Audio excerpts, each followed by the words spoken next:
The air in Oakhaven hung heavy with a stench not of decay, but of slow surrender. It seeped from the blighted fields, where once proud wheat stalks now slumped like withered old men, their heads empty of grain. It clung to the ragged clothes of the villagers, their faces drawn, their movements listless. But nowhere did it ache quite so fiercely as in the small, sun-dappled room where Arin Stonehaven sat, watching his sister Alara.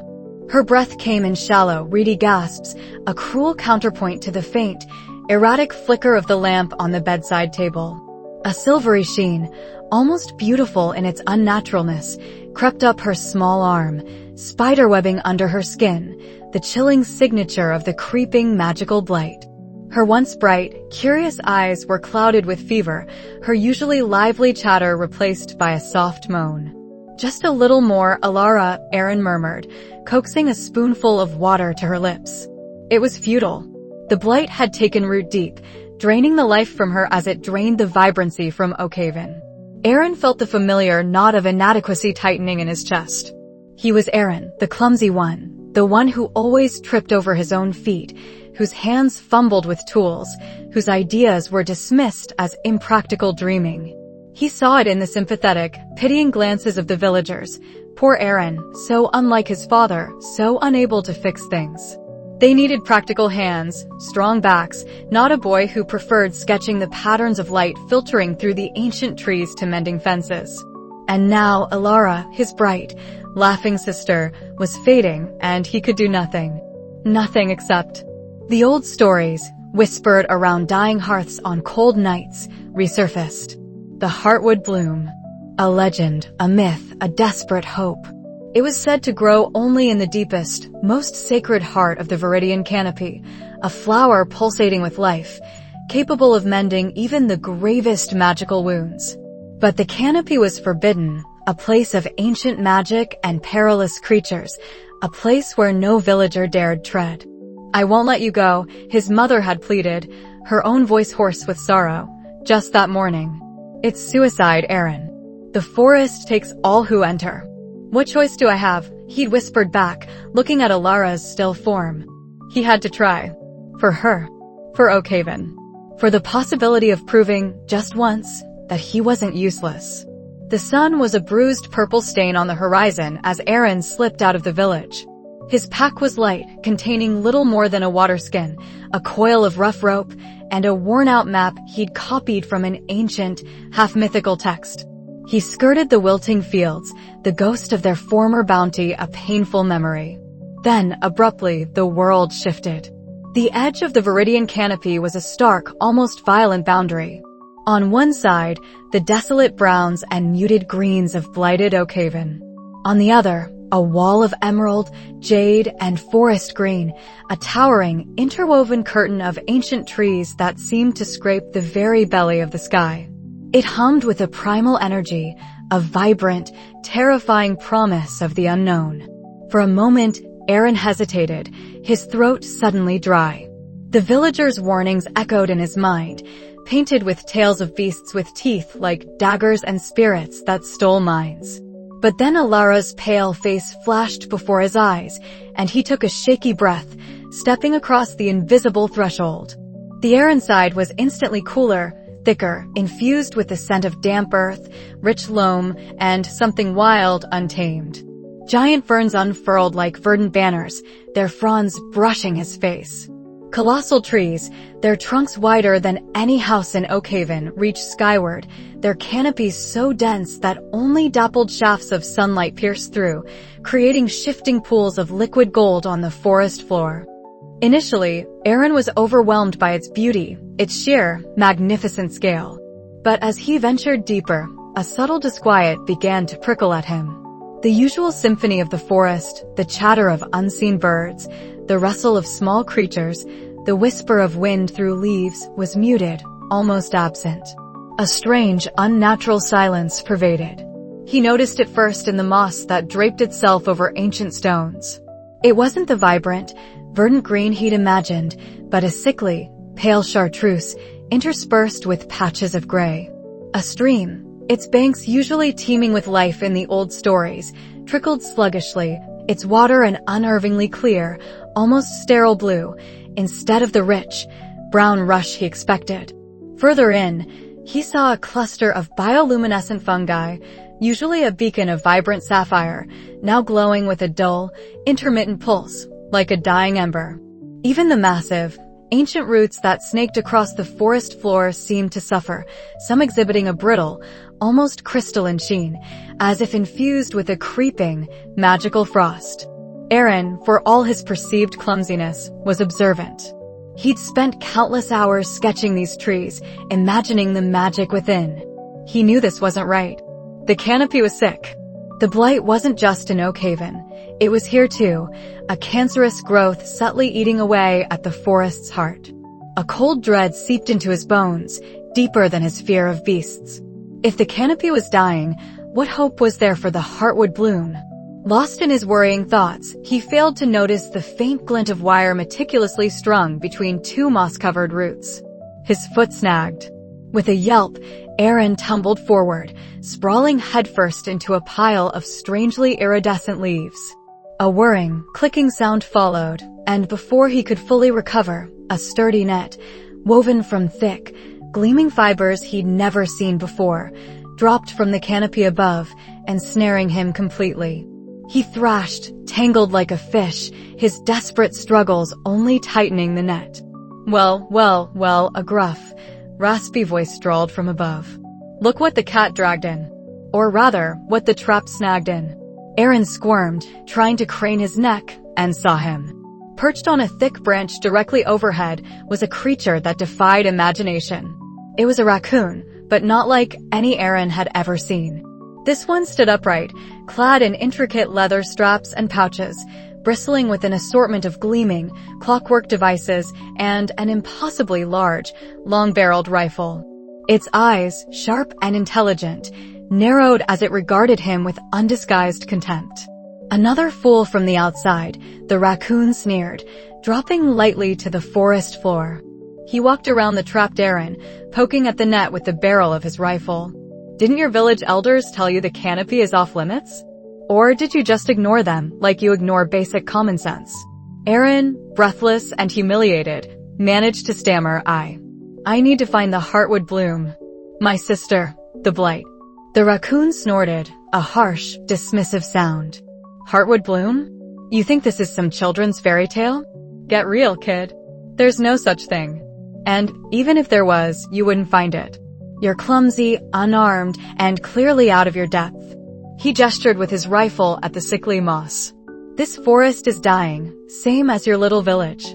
And it's not some magic flower that's going to fix it. Arin felt a surge of despair, but also a flicker of anger. But the blight in Oakhaven. It's the same as what's happening here. The plants, the sick feeling in the air. The raccoon paused, his sharp gaze scrutinizing Arin's face. Before he could retort, a low, resonant rumble vibrated through the ground, a sound that seemed to emanate from the very heart of the forest. The air grew still, the strange, muted glow of the fungi pulsed brighter, then dimmed. A vast, ancient presence emerged from the deeper shadows. It was a creature of wood and wisdom, towering above even the tallest trees Arin had yet encountered. Its form was unmistakably that of a tree, yet it moved with a slow, deliberate grace, its bark like skin shifting like muscles, its branches serving as limbs.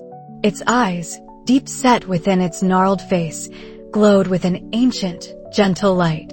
Groot, the raccoon muttered, a flicker of something akin to respect, or perhaps exasperation, crossing his features. The colossal tree spirit stopped beside Arin, its shadow engulfing him entirely. It leaned down, its branch-like hand gently touching the netting. Arin felt a strange warmth, a quiet understanding, radiating from it. Then, in a voice like the rustling of 1,000 leaves, deep and resonant, the tree spirit spoke. I am Groot. Yeah, I am Groot, the raccoon grumbled, rolling his eyes. He says you're not a threat, but a fool. A well-intentioned fool, mind you, but still a fool. Rocket looked at Arin. He also says your blight is connected to ours, and that you speak of a truth he already feels. Arin stared, dumbfounded. He understood me? And you understood him? It's a long story, squirt, Rocket said, sighing. Point is, Groot thinks you might not be completely useless. Or maybe he just feels sorry for you. I certainly don't. He eyed Arin critically. But if you think you're going to just waltz in here and pluck a magic flower, you've got another thing coming. The problem is bigger than your little sister's fever, kid. Much, much bigger. And it involves far more than flowers. Groot's luminous eyes met Arin's, and Arin felt a profound sense of gravity. The simple quest for a flower, for his sister, had just shattered. He wasn't just looking for a cure. He'd stumbled into a dying world, a secret war. And these unlikely, bewildering guardians of the canopy, a sarcastic raccoon and a sentient tree, seemed to be inviting him to witness it all. Groot raised a massive, branch-like arm, pointing deeper into the forest, towards where the subtle signs of decay were replaced by an unsettling, almost complete silence. I am Groot, the tree spirit rumbled, and Arin, for the first time, understood. Our path begins now.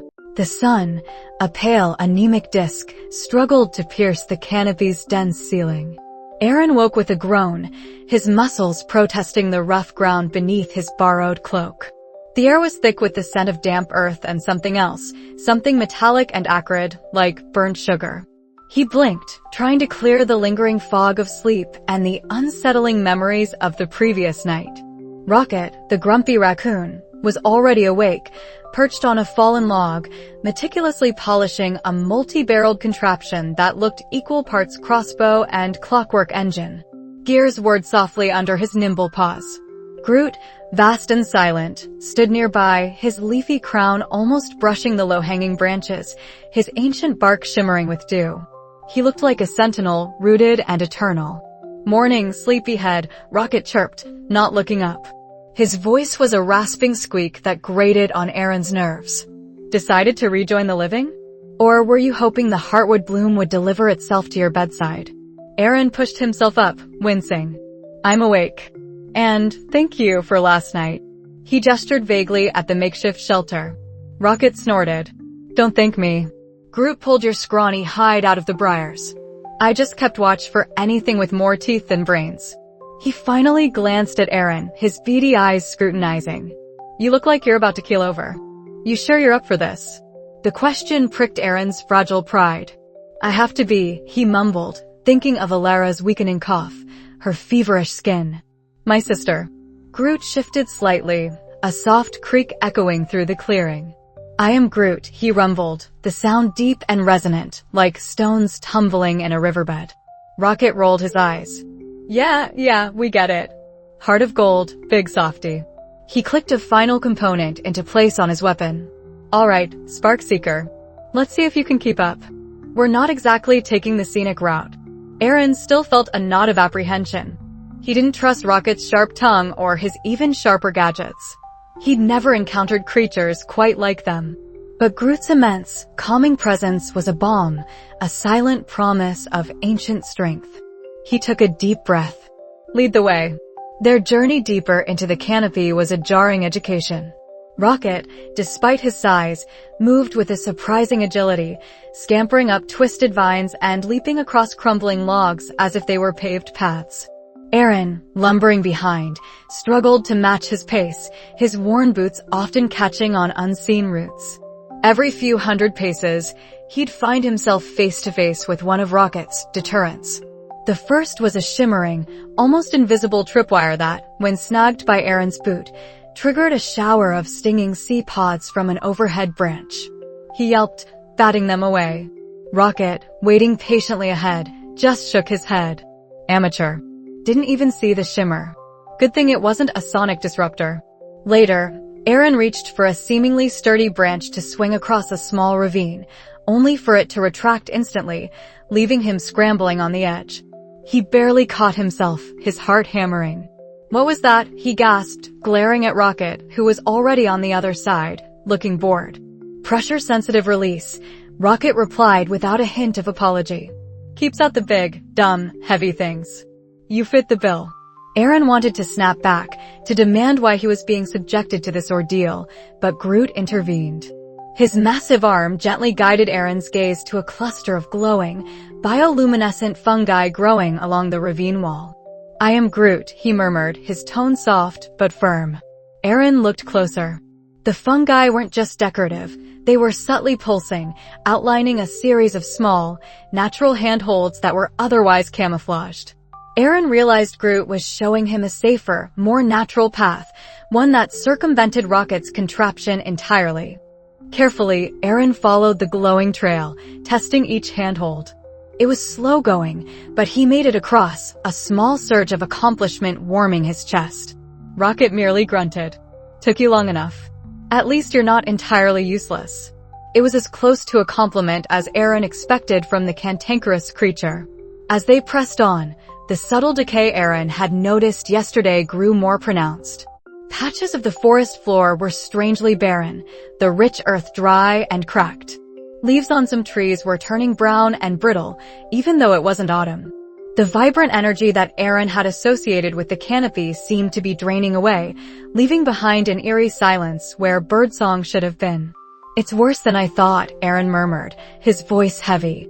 "The blight in Oakhaven. It's like this, but slower. More insidious. Like a rot creeping through everything." Rocket stopped, scanning the canopy above with a small, handheld device that hummed faintly. Its display flickered with erratic energy readings. "It's all connected, Spark Seeker. You see the surface symptoms in your village. We're seeing the source wound here. The heart of the problem." "The source wound?" Arin asked, dread coiling in his stomach. "Valerius Thorne," Rocket spat, the name a bitter curse. "He's an Arcane Baron, a bigwig from the industrialized cities, fancies himself a genius. Thinks he can improve on nature." Rocket gestured vaguely ahead with a clawed hand. "He's built these, siphoning conduits. Like leeches, sucking the lifeblood out of the canopy. Draining the magical ley lines that feed this whole forest." "Ley lines?"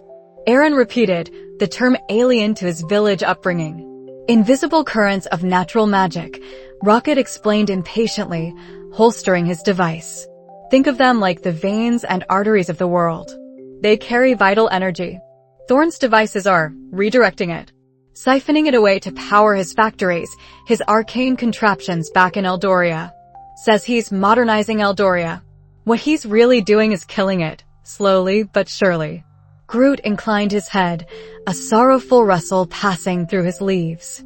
"I am Groot," he echoed, his tone grave, laden with an age-old grief that Arin somehow understood as, "This is an unforgivable violation.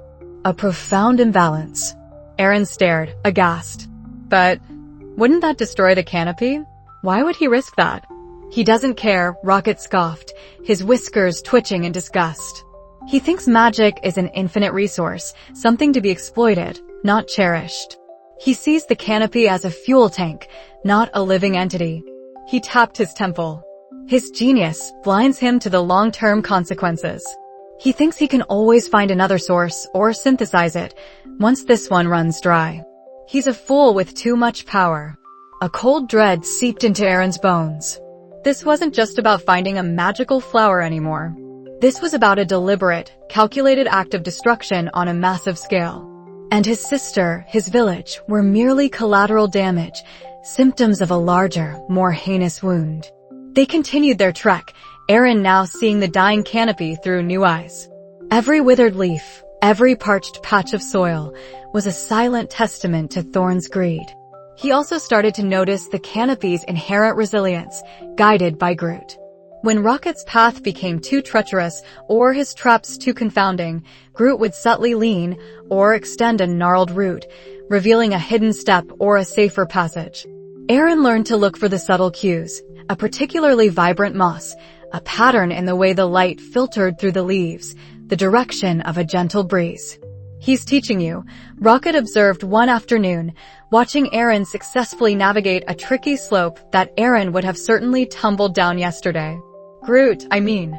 He's got a knack for connecting with the soft-headed ones." Arin shot him a glare, but couldn't deny the truth. Groot wasn't just guiding him, he was teaching him to see. To trust his instincts, to listen to the whisper of the forest. He was starting to feel a different kind of magic, not the potent, showy kind, but an underlying, interconnected web of life that permeated everything. It was a language he was only just beginning to learn. Later, as twilight began to paint the sky in hues of purple and deep orange, they rested by a hidden spring. The water here still flowed clear, untouched by the blight. Arin cupped his hands and drank deeply, feeling a faint, invigorating tingle. He looked at Rocket, then at Groot, the silent guardian. "So, the Heartwood Bloom," Arin began. Is it being affected too?" Rocket nodded, picking at a loose thread on his worn tunic. "Probably. Anything that draws on the canopy's magic, including its most potent manifestations, will be weakened if the source is drained. Finding it will be harder, and its power might be diminished."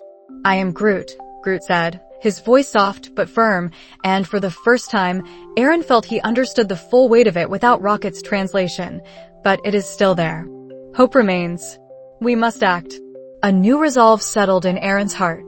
He was no longer just searching for a cure. He was fighting for the very heart of the canopy, and in doing so, fighting for the future of his home. He looked at Rocket, seeing not just the cynic, but a fierce, if grumpy, protector. He looked at Groot, feeling not just immense power, but profound wisdom and unwavering purpose. "What's the plan, then?" Arin asked, his voice steady, a newfound determination hardening his features. "How do we stop Thorne?" Rocket grinned, a glint of mischief in his eyes. "Well, Sparkseeker, step 1 is finding his main siphoning operation. And by the looks of this..." He pulled out his device again, its readings now spiking wildly, indicating a massive energy drain just ahead, far beyond anything they'd seen. "We're getting close." A low, mechanical hum, faint but unmistakable, vibrated through the ground beneath Arin's boots. It was a sound utterly alien to the natural symphony of the forest. It grew louder, carrying with it a faint, metallic tang that burned the back of his throat. They crept forward, pushing through a screen of dense, dying vines. As they emerged, the canopy opened into a sudden, stark clearing. Before them, silhouetted against the fading twilight, stood a monstrous apparatus of wrought iron and glowing conduits, towering over the withered trees. Arcane energy pulsed visibly through thick cables, leading into a gaping maw in the earth. Surrounding it, a network of scaffolding and temporary structures teetered on the brink of collapse, manned by dark figures moving with purposeful, brutal efficiency. And at the center of it all, a powerful, pulsating thrum echoed, the very sound of the canopy's life force being ripped away. This was it. Thorne's heart of destruction. Arin felt a chill more profound than any cold. He realized they hadn't just found Thorne's operation, they were standing on its doorstep, utterly exposed, and the men below were just now turning, their lanterns cutting through the gloom, heading directly for their hiding place. The deeper they ventured into the Veridian Canopy, the more the forest's vibrant symphony shifted into a somber dirge. The air grew heavier, not with the sweet humidity Arin remembered from its edges, but with a cloying stillness that muffled the usual rustle of leaves and chirping of unseen birds. Sunlight, once a dappled blessing, now struggled to pierce a canopy that seemed to weep a sickly yellow, leaves curled and brittle like ancient parchment. "See?" Rocket's voice, a gravelly whisper, cut through the quiet.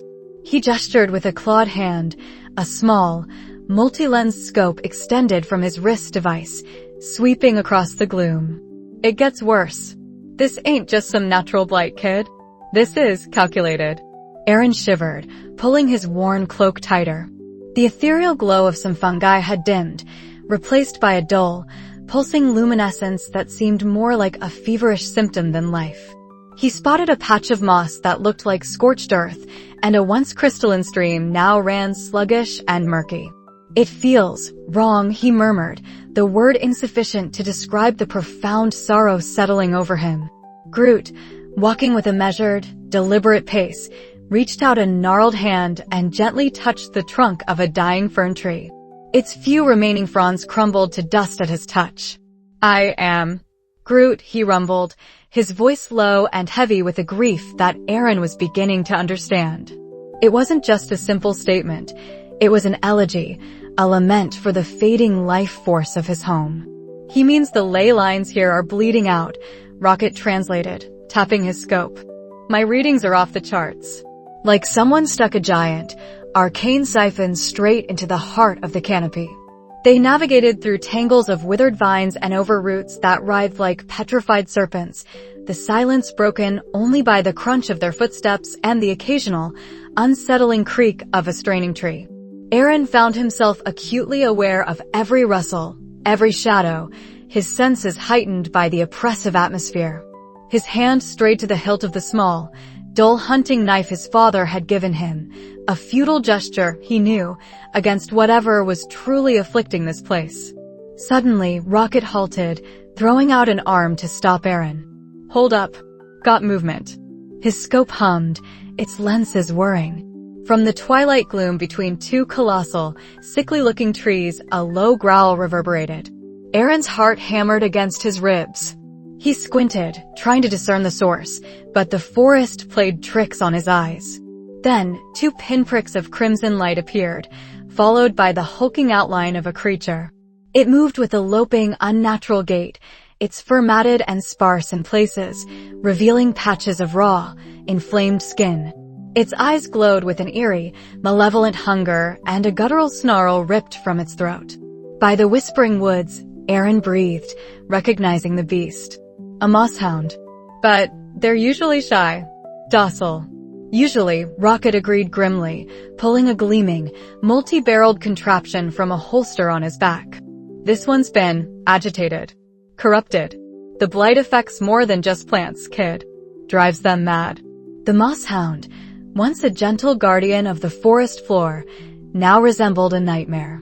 Its normally velvety moss pelt was patchy and gray, and from its spine protruded jagged, crystal-like growths that pulsed faintly with the same sickly yellow light Arin had seen in the fungi.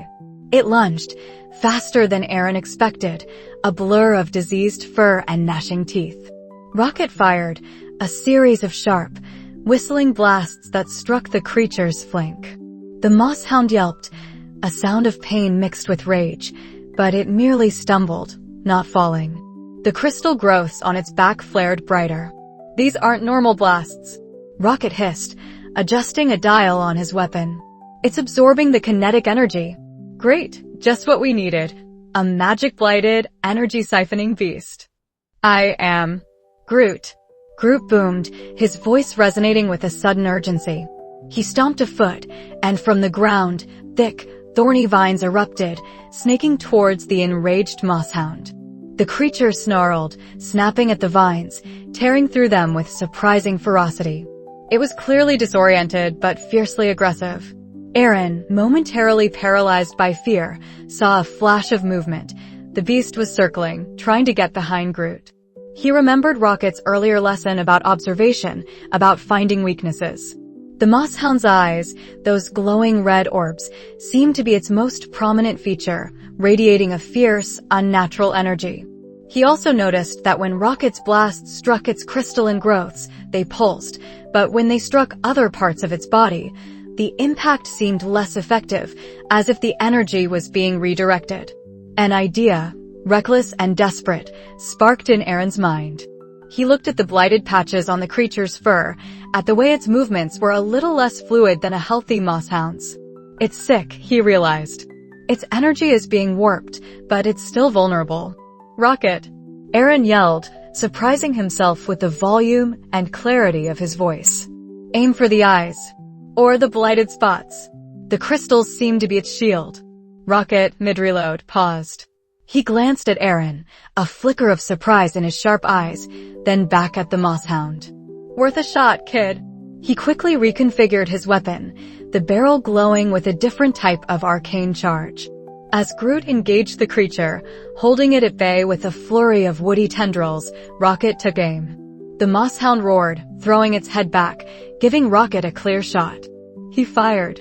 Instead of the whistling blasts, a concentrated beam of raw, unrefined arcane energy shot forth, crackling with unstable power. It struck one of the creature's inflamed eye sockets.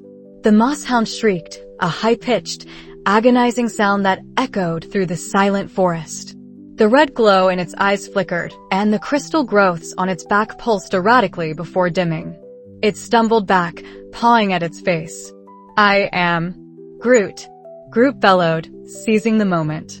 A massive, root-like fist slammed into the mosshound's chest, sending it sprawling. It hit the ground with a thud, whimpering, its unnatural glow fading to nothing. It lay there, panting, no longer aggressive, just a pathetic, sick creature. Arin stared, adrenaline coursing through him. He had helped. He had seen something, deduced something, and it had worked. Rocket gave him a curt nod. "Not bad, kid. Not bad at all."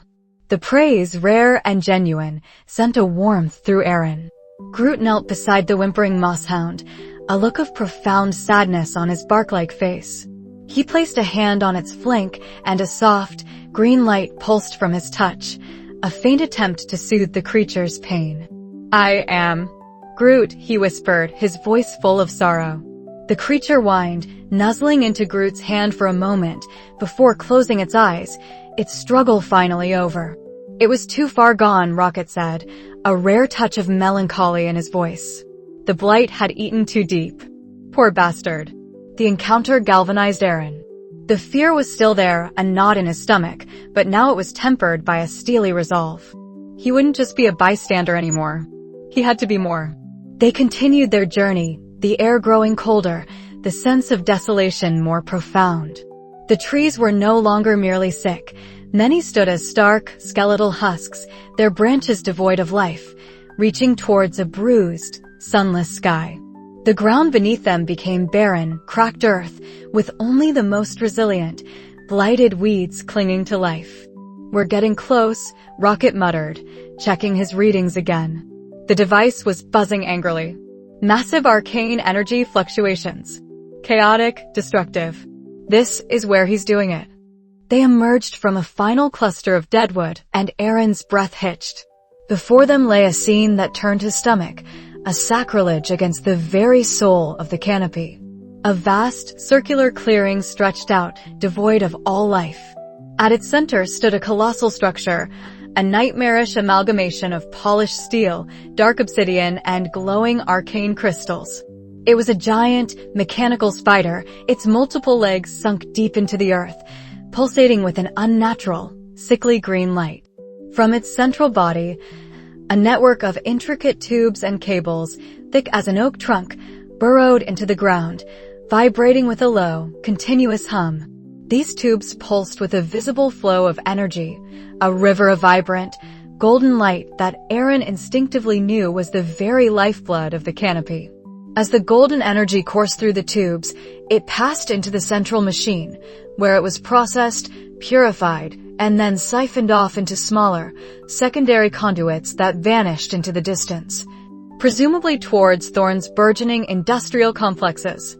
But the terrifying part was what happened after the siphoning. What remained in the main tubes, returning to the earth, was a thin, gray, inert sludge, the lifeless residue of stolen magic. Around the colossal siphoning machine, smaller, more conventional structures had been erected, temporary barracks for workers, crude storage units, and what looked like a fortified command post, all humming with the low thrum of arcane generators. The air itself shimmered with residual magical energy, harsh and discordant, like a symphony played out of tune. "The spark extractor," Rocket said, his voice laced with venom. "Valerius Thorne's crowning achievement. He's not just tapping ley lines, kid. He's draining them. And what he's putting back, it's nothing. Just dead magic. Poison."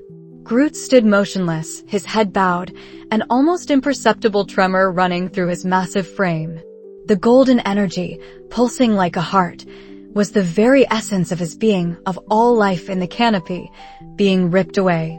"I am Groot," he groaned, a sound that spoke of unimaginable pain, loss, and deep, profound anger. Arin felt a wave of nausea, then a cold, burning fury. This was it. This was the source of his sister's illness, the death of his village's crops, the slow, agonizing demise of the Veridian Canopy itself. Thorne wasn't just exploiting magic. He was committing an act of slow, deliberate murder against an entire ecosystem. And then Arin saw them. small figures moving around the periphery of the siphoning machine. Thorne's guards, heavily armored, carrying strange, arcane-powered weaponry. More than that, he saw a glimpse of a gaunt, imperious figure, dressed in dark, elaborate robes, overseeing the operation from a raised platform near the central structure. Even from this distance, the man exuded an aura of cold ambition. Valerius Thorne. "He's here," Arin whispered, his gaze fixed on the Baron. A new kind of fear, mingled with a surging defiance, coursed through him. This was no mere beast of the woods. This was a man, driven by greed, with the power to destroy worlds. Rocket adjusted his goggles, a grin set to his jaw.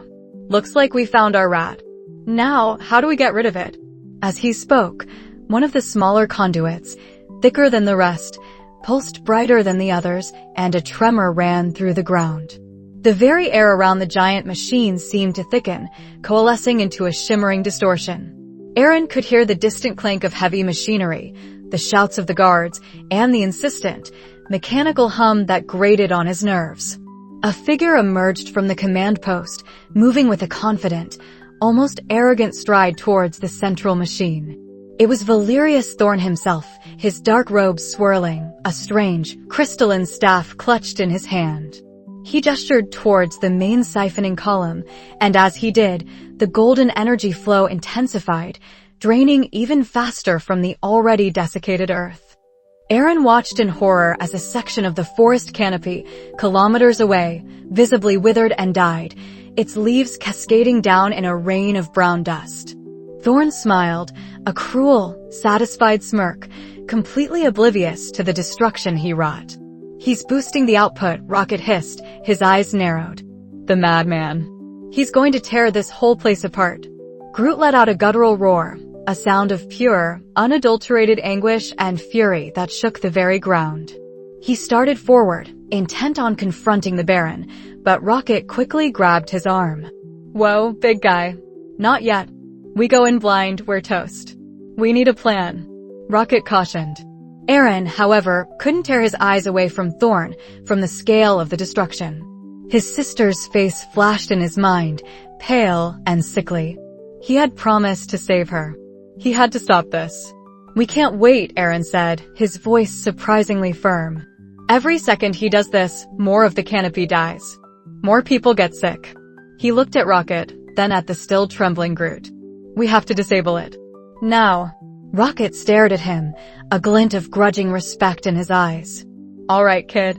Looks like you finally got some bark on you. But this ain't no moss hound. Thorne's got traps, wards, and enough firepower to turn us into mulch. If we do this, it's going to be the fight of our lives. Are you ready?"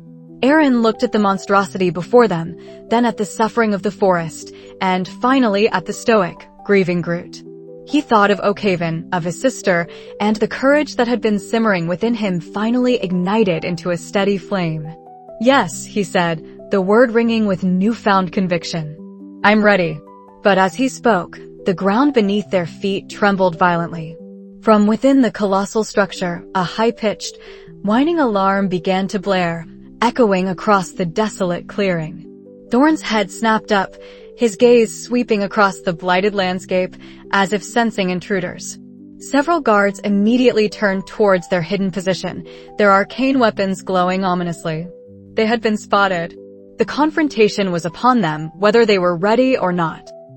The hum was no longer a distant whisper. It was a hungry, insistent growl that vibrated through the very roots of the canopy. Arin, Rocket, and Groot had reached the precipice of Thorne's main operation, a clearing brutally carved from the forest's heart. Before them lay a scene that made Arin's stomach churn, a grotesque mockery of progress. Towering scaffolds of dark metal climbed into the sky, latticed with arcane conduits that pulsed with an unnatural, sickly violet light. At the center, a colossal, crystalline engine pulsed, its core glowing with the siphoned lifeblood of the forest. Lines of light, like parasitic veins, snaked from it into the surrounding trees, leaving them withered and skeletal. Guards, clad in dark leather and steel armors, patrolled with an almost mechanical precision, their faces hidden behind visors that glinted in the eerie light. Alongside them marched hulking automatons, clockwork behemoths of brass and iron, their multiple limbs whirring, their arcane steam cores hissing. "Well, ain't that a pretty sight?" Rocket grumbled, his voice low, his ears flattened.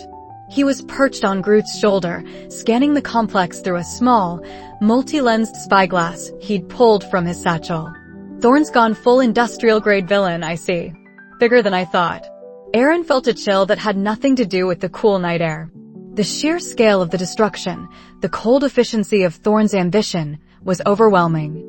"How are we supposed to get through all that?" he whispered, his voice trembling slightly. His hands instinctively tightened around the worn leather straps of his bag, a futile gesture against such a formidable foe. Groot lowered a massive, gnarled finger, pointing towards a section of the perimeter where the siphoning conduits were particularly dense. "I am Groot," he rumbled, his voice a deep, resonant hum that conveyed a sense of sorrow and grim determination. Rocket lowered his spyglass, nodding. "He's right. The further we go, the weaker the local ley lines are. Thorne's got the whole area around that main crystal choked off. We'll have to hit the conduits here first to even make a dent in the main device's shielding. And those automatons," he trailed off, a flicker of concern in his usually cynical eyes. "They're powered by the siphon magic. Meaning, they're practically inexhaustible in this zone. So, we can't just cut the lines?" Arin asked, already feeling the weight of impossibility pressing down on him. "Not directly.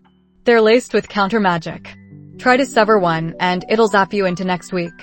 We gotta find the junction points, where the magic is filtered, and disrupt the flow there." Rocket pointed to several smaller, glowing nodes embedded in the ground, each connected by a spiderweb of light to the main siphoning crystal. "There are 6 of them, each one protected." Their path was fraught with danger. Rocket, with his quick thinking and array of gadgets, led the way, navigating through the shadow-dappled edges of the clearing. He planted proximity mines that shimmered with faint energy, set up tripwires, and once, even used a carefully aimed sonic emitter to distract a patrol of guards, sending them scurrying in the wrong direction.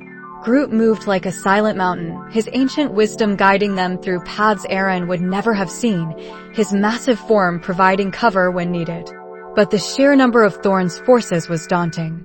As they approached the first junction node, a pair of armored guards turned, their visors glinting. "Intruders," one barked, his voice muffled by his helmet, as he raised an arcane rifle that sparked with contained energy. Rocket swore. "Blast it. They saw us." He tossed a small, spherical device, a flashbang, that erupted in a blinding burst of light and deafening crack. The guards stumbled, clutching their heads. "Go, Arin. Groot, cover." Rocket, a whirlwind of fur and gadgets, was already engaging, dodging arcane blasts with impossible agility, firing his own energy pistol and deploying tiny, buzzing drones that peppered the guards with localized EMP bursts, momentarily shorting their armors. Groot extended a thick vine, sweeping it low, knocking one guard off his feet, then quickly forming a protective barrier of interwoven branches around Arin. Arin, pressed against Groot's woody hide, felt his heart hammering against his ribs.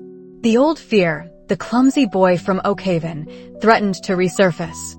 He could hear the clang of steel, the crackle of magic, Rocket shouts. He squeezed his eyes shut for a moment, then opened them, forcing himself to look.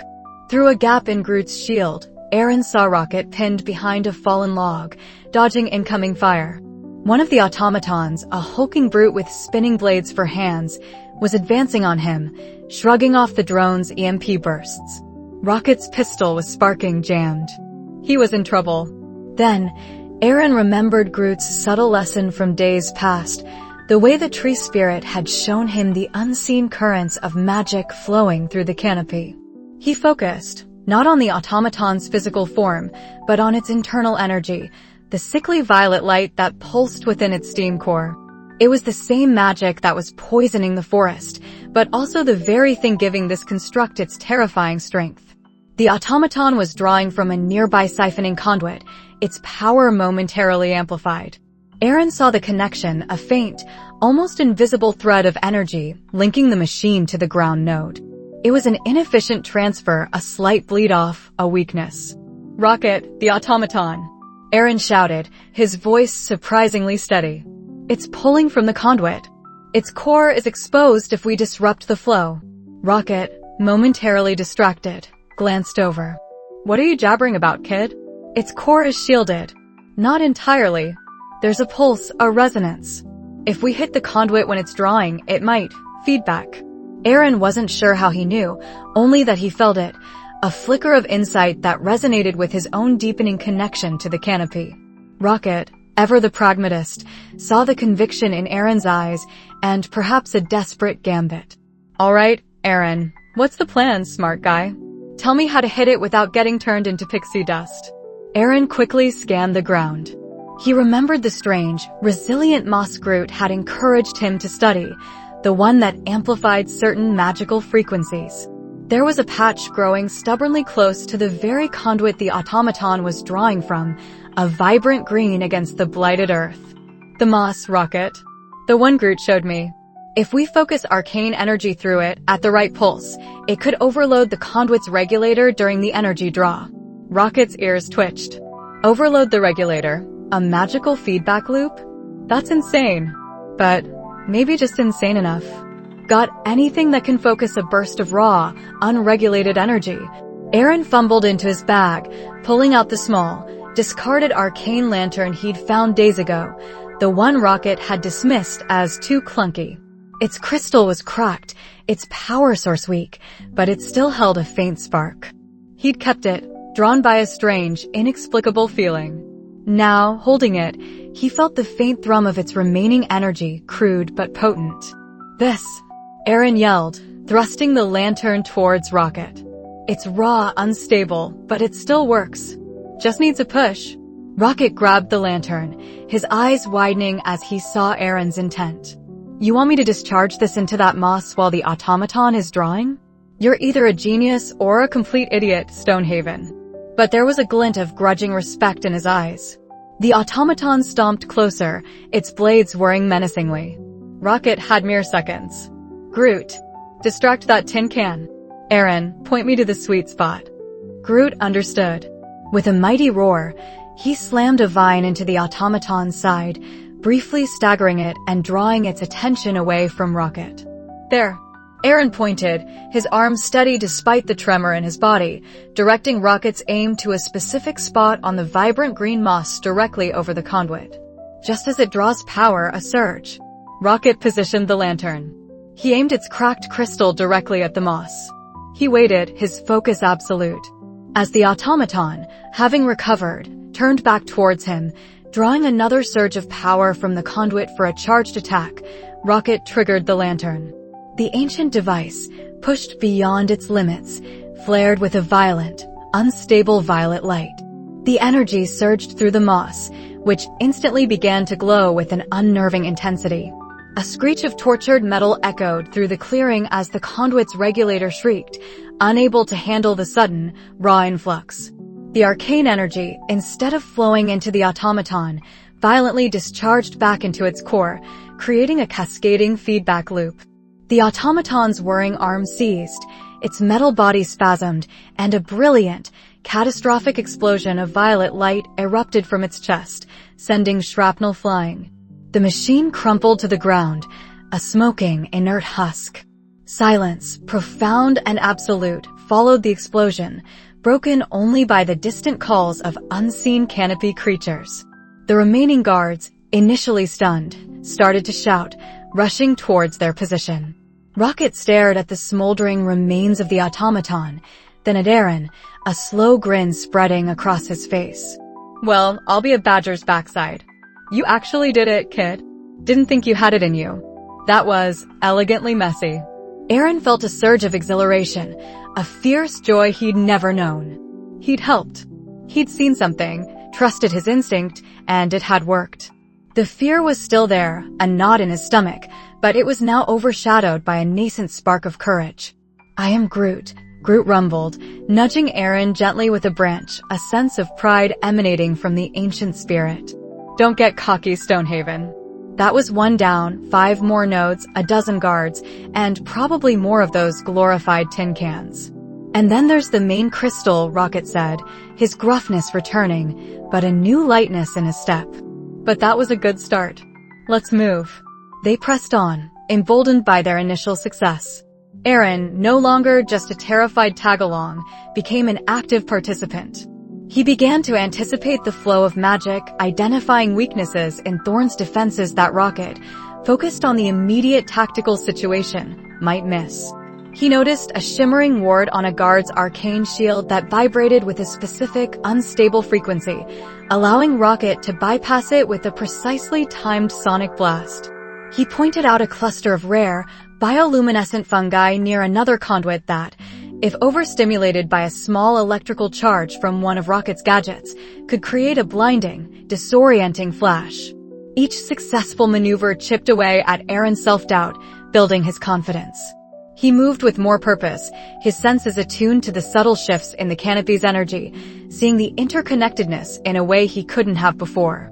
He was learning to speak the language of the forest, even amidst the clamor of Thorne's machines. They disabled the second, then the third, then the fourth node, each time employing a unique strategy born from Arin's developing understanding and Rocket's technological prowess, backed by Groot's unwavering strength and protective presence.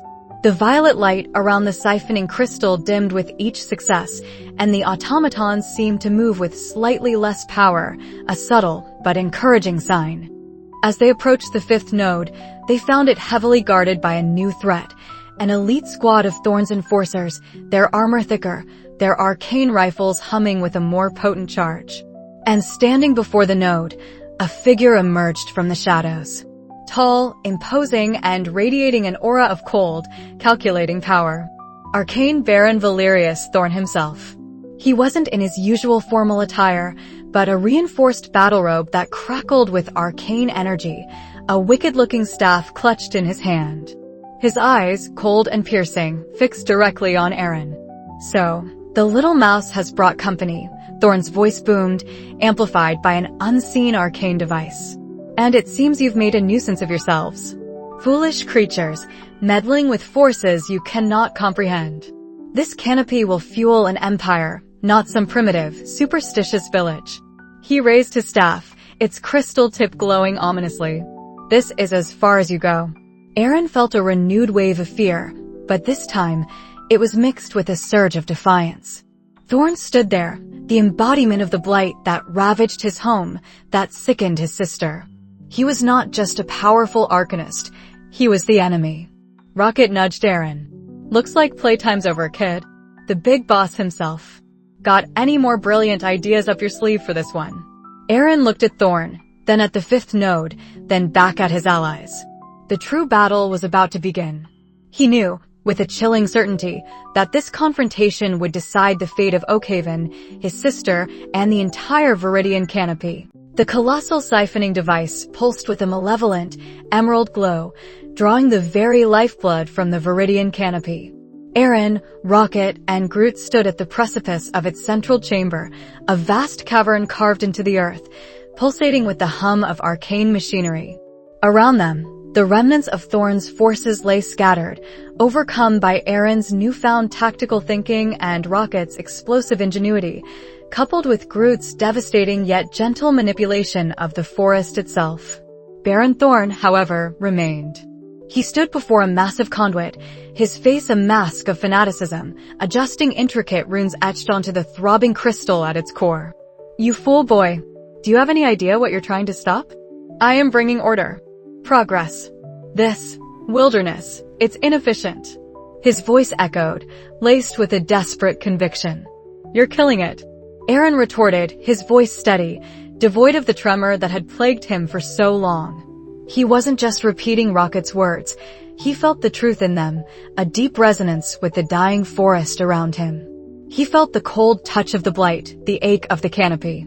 Rocket, ever pragmatic, had already moved, scrambling up a series of unstable metal scaffolding that led to the device's main power nexus. Less talking, more dismantling, he barked, his paws a blur of motion as he began expertly disconnecting conduits and rewiring circuits, sparks flying. Groot, keep the Baron busy. Arin, get ready for phase 2. Groot, a silent, imposing guardian, extended his gnarled arm. Roots, thick as Arin's waist, erupted from the cavern floor, snaking towards Thorne with surprising speed. The Baron, surprisingly agile, dodged, firing a volley of focused arcane blasts from a gauntlet device. The energy bolts fizzled against Groot's dense hide, leaving scorch marks, but doing little else. I am Groot. The tree's spirit rumbled, his voice a low growl that vibrated through the very stones. It was a warning, a declaration of unwavering defense. Arin watched Rocket, taking note of the complex wiring diagrams and exposed energy conduits. What's phase 2? He shouted over the din of battle. The core regulator. It's designed to siphon directly from the ley lines. We need to destabilize its internal harmonics without blowing us all to smithereens. Rocket yelled back, wrestling with a particularly stubborn cable. It needs a natural counter-frequency. Something the canopy generates. You, nature boy, you're up. Arin's eyes widened. A natural counter-frequency? How was he supposed to do that? Then a memory surfaced. Groot's quiet lessons, the feeling of the earth beneath his bare feet, the subtle hum of the ley lines he'd learned to perceive. He closed his eyes for a moment, pushing aside the fear, and reached out with his senses. He felt the wounded pulse of the canopy, a discordant, pained rhythm. But beneath it, he could also feel a faint, untainted whisper of natural magic, a hopeful counter-melody waiting to rise. I think I know, Arin breathed, opening his eyes. He looked at Rocket, who, for once, offered no sarcastic retort, only a nod of grim encouragement. Thorne, seeing his device vulnerable and Groot preoccupied, shifted his focus. You will not ruin my work, boy, he snarled, a focus beam of emerald energy lashing out towards Arin. But Arin was ready. Instinct, honed by days in the canopy, took over. He spun, diving behind a collapsed pillar, the beam sizzling harmlessly where he'd stood. He emerged, scrambling towards a massive crystalline resonator, its surfaces shimmering with the stolen magic. This was it, the heart of the problem. Rocket. How do I? Touch it. Feel it. Attune to the natural flow. Disrupt the unnatural. It's all about resonance, kid, matching the frequency. Rocket shouted, finally severing a thick bundle of wires with a shower of sparks. I've disconnected the primary flow. Now it's just the residual, direct siphon. Arin pressed his palm against the cool, throbbing surface of the resonator. It hummed with the invasive, draining magic. He focused, pushing away the mechanical thrum, delving deep into the subtle language of the canopy. He remembered Groot's roots reaching into the earth, drawing strength, filtering toxins. He imagined himself doing the same. A faint, almost imperceptible warmth spread from his hand, pushing back against the cold, artificial hum. He pictured the flowing ley lines, the vibrant sap in the trees, the intricate dance of life he'd witnessed. He willed the canopy's natural rhythm into the crystal. It was like trying to sing in perfect harmony with a deafening, off-key orchestra. He stumbled, a jolt of pain shooting through his arm. You're doing it, Arin. Rocket yelled, his voice strained. Push through. Think of your sister. His sister. Alara. Her pale face, her weakening cough. The desperate hope that had driven him into this forbidden place. He pushed again, not with brute force, but with a gentle, insistent current of natural energy, his own inherent connection to the world around him. He felt the crystal vibrate, not just with Thorne's magic, but with a new, conflicting resonance. A hairline crack spiderwebbed across its surface. Thorne shrieked, a sound of pure fury. No, my life's work. He unleashed a furious barrage of energy at Arin, but Groot, with a powerful sweep of his arm, deflected the bolts, sending Thorne sprawling. The crystal's hum wavered, then began to shift, a high-pitched whine replacing the low thrum. The emerald glow flickered, then dimmed. Arin felt a sudden rush of invigorating warmth flood into his hand, pushing out the cold. He had done it. He had matched the frequency, and the canopy was fighting back, through him. With a deafening crack, the massive crystalline resonator shattered. A surge of pure, vibrant light erupted from its core, washing over the cavern. The oppressive atmosphere vanished, replaced by a breathable, life-affirming air. The residual magical energy no longer siphoned, instead flowed back into the earth, revitalizing the long-starved ley lines. The cavern itself seemed to sigh in relief. Dust motes danced in the newly vibrant light. Thorne, disoriented and furious, scrambled to his feet. This isn't over. You hear me? I will rebuild. I will prevail. He vanished into a concealed escape tunnel, leaving behind only the echo of his rage. Rocket dropped from the scaffolding, landing with a satisfied grunt. Well, that was almost too easy. Good work, kid. You actually pulled it off. There was a rare, almost imperceptible note of approval in his voice. Groot approached Arin, placing a gentle, massive hand on his shoulder. I am Groot, he rumbled, a deep satisfaction in his tone. Arin understood. You have done well, Arin. The canopy thanks you. As the last shards of the siphoning device dissolved into harmless motes of light, a soft, ethereal glow emanated from the very spot where the resonator had stood. There, nestled amongst newly sprouted, impossibly green moss, was a flower. Its petals shimmered with an inner light, a kaleidoscope of soft greens, golds, and blues. It pulsed with a profound, healing warmth. The Heartwood Bloom. Arin carefully knelt, his heart pounding. He had found it. The impossible quest achieved. He gently plucked the bloom, cradling it in his hands. It felt impossibly light, yet vibrated with immense power. The journey back was a blur of renewed energy. The canopy no longer drained, visibly brightened with every passing hour. New shoots unfurled, dormant creatures stirred, and the oppressive silence gave way to the joyous symphony of a reawakening forest. Rocket and Groot guided him to the edge of Oakhaven territory. All right, nature boy, this is where we part ways, Rocket said, his arms crossed. Don't go getting soft on us now. The canopy's got its fight back, but there's always another fool like Thorne lurking in the shadows.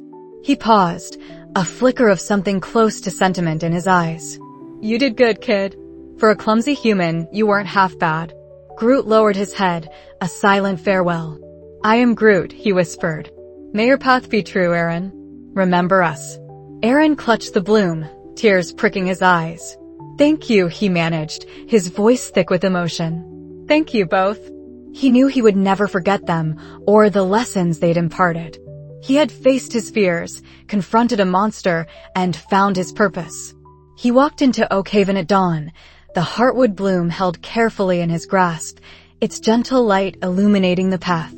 The village was still, the blight's grip evident in the withered fields and the pallor of its sleeping inhabitants. He went directly to his humble home, his heart aching with a familiar fear, yet now buoyed by an unfamiliar strength. His mother, haggard from her vigil, gasped when she saw him.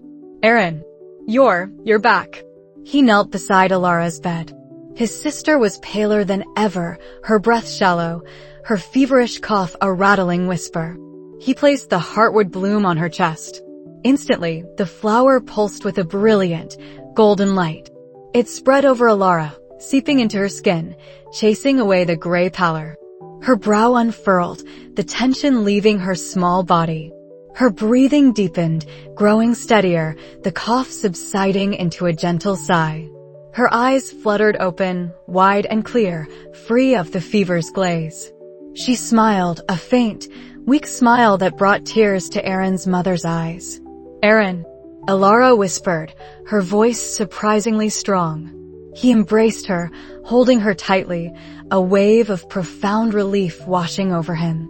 The bloom pulsed once more, then gently dissolved into sparkling motes of light, absorbed completely by Alara and the very air of the room.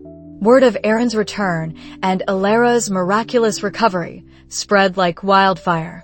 The villagers, once dismissive, now looked at him with awe and gratitude. The next day, the blight began to reseed from Oakhaven. Crops showed signs of renewed life, and the lingering malaise lifted from the people. Arin stood at the edge of the village, looking towards the Veridian Canopy. It shimmered with a vibrancy he hadn't noticed before, its rich greens a testament to its healing. He wasn't the same boy who had stumbled into its depths. He was Arin Stonehaven, who had walked with a raccoon and a tree, who had faced a baron and saved his home. He had found not just a cure, but himself. He now understood the interconnectedness of all things, the whispers of the ley lines, the true value of life. Oakhaven now looked to him, not as clumsy Arin, but as its quiet protector, its bridge to the mystical world beyond. He had journeyed to the edge and found a spark within himself that would forever guide him. But as the sun dipped below the horizon, painting the sky in hues of orange and violet, Arin's gaze sharpened. The canopy was healing, Oakhaven was safe, for now. Yet, Valerius Thorne had escaped. And a man like Thorne, driven by ambition and a twisted vision of progress, would not simply vanish. The Veridian Canopy had won this battle, but the war for Eldoria's natural magic, Arin instinctively knew, had only just begun. The canopy had an edge, and now, so did Arin. And he would be ready.